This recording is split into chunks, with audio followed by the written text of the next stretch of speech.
Il y a cette force qui freine les ambitions. C'est quelque chose de beaucoup plus discret que la critique ouverte et bien plus commun que la simple malveillance.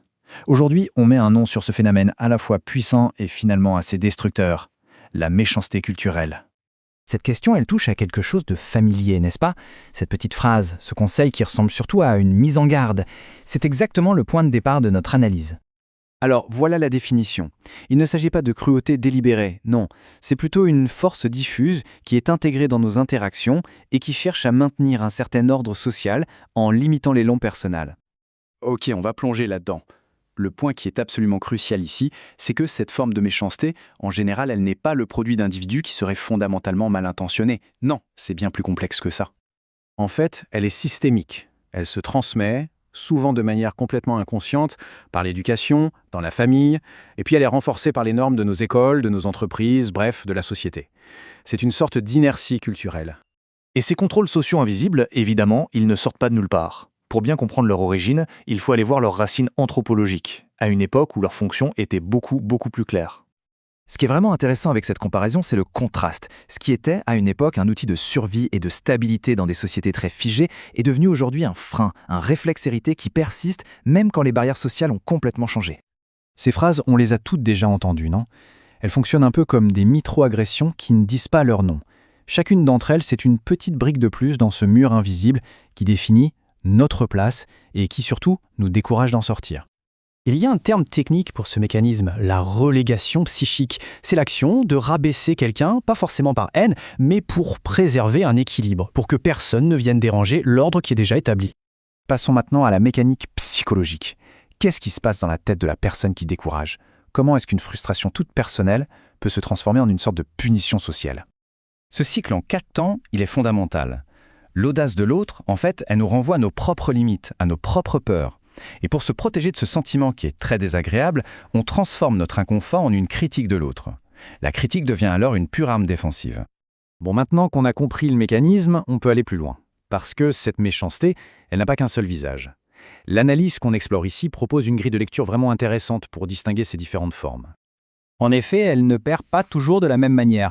Sa nature, sa fonction, tout ça change selon qu'elle vienne de la famille, des amis ou d'une institution par exemple. Pour bien la comprendre, l'analyse la décompose en une typologie originale et je trouve assez puissante.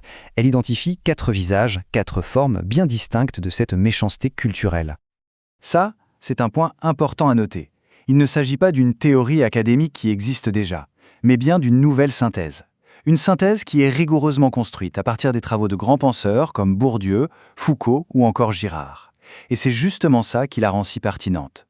Alors, nous voilà au cœur de notre analyse. On va découvrir ensemble ces 4 formes, en partant du mécanisme le plus ancien, le plus inconscient, pour aller vers le plus moderne et le plus spectaculaire. La première, c'est la plus profonde, la plus archaïque. C'est celle de clan, de la famille. Elle n'est pas vraiment malveillante, elle se présente plutôt comme de la prudence. C'est cette méchanceté qui dit « je t'empêche de rêver pour t'éviter de souffrir plus tard ». La deuxième forme, elle, naît de la comparaison sociale. Quand un père, un collègue, un ami réussit là où on stagne, ça crée une tension. Et cette méchanceté, c'est une réaction pour réduire cette tension. On rabaisse l'autre pour se rassurer soi-même, tout simplement. La troisième, c'est celle des institutions. Elle est froide, elle n'a pas de visage. C'est le système scolaire qui va décourager les profils atypiques, ou l'entreprise qui va punir l'initiative qui sort un peu du cadre. Sa grande force, c'est sa légitimité apparente.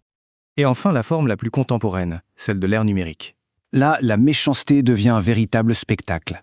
On n'attaque plus seulement pour rabaisser l'autre, mais pour se faire valoir aux yeux de la foule. Pour gagner une sorte de capital social en participant au lynchage symbolique. Et ce tableau, il résume tout ça brillamment. Il nous permet de voir d'un seul coup d'œil comment ces 4 formes s'articulent, depuis l'inconscient familial jusqu'à la contagion de masse. C'est un outil diagnostic social qui est en fait extrêmement puissant. Alors, au final, quel est l'enjeu de tout ça? Pourquoi est-ce si important de comprendre et surtout de nommer ce phénomène? Le point crucial, il est là. Sa plus grande force, c'est sa discrétion. Elle n'a pas besoin de la cruauté manifeste pour faire des ravages. L'inertie, la peur de sortir du rang et la conformité sociale suffisent, à elles seules, pour étouffer le potentiel. Ça, c'est sans doute la phrase la plus importante de toute cette analyse. Au-delà des rêves brisés ou des ambitions limitées, Ce que cette méchanceté culturelle attaque, c'est notre capacité fondamentale à évoluer, à grandir, à devenir autre chose que ce que les autres attendent de nous.